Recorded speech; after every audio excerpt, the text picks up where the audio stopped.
ان لوگوں نے اللہ کی قدر جیسی کرنی چاہیے تھی نہیں کی۔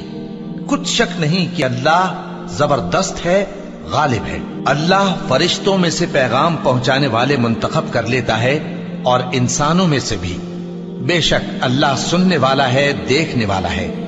جو ان کے آگے ہے اور جو ان کے پیچھے ہے وہ اس سے واقف ہے، اور سب کاموں کا رجوع اللہ ہی کی طرف ہے۔ مومنوں، رکوع کرتے اور سجدہ کرتے اور اپنے پروردگار کی عبادت کرتے رہو اور نیک کام کرو تاکہ فلاح پاؤ، اور اللہ کی راہ میں جہاد کرو جیسا جہاد کرنے کا حق ہے۔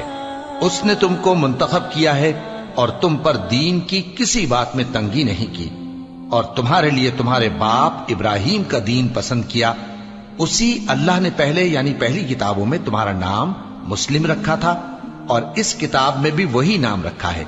تو جہاد کرو تاکہ پیغمبر تمہارے بارے میں گواہ ہوں اور تم لوگوں کے مقابلے میں گواہ رہو۔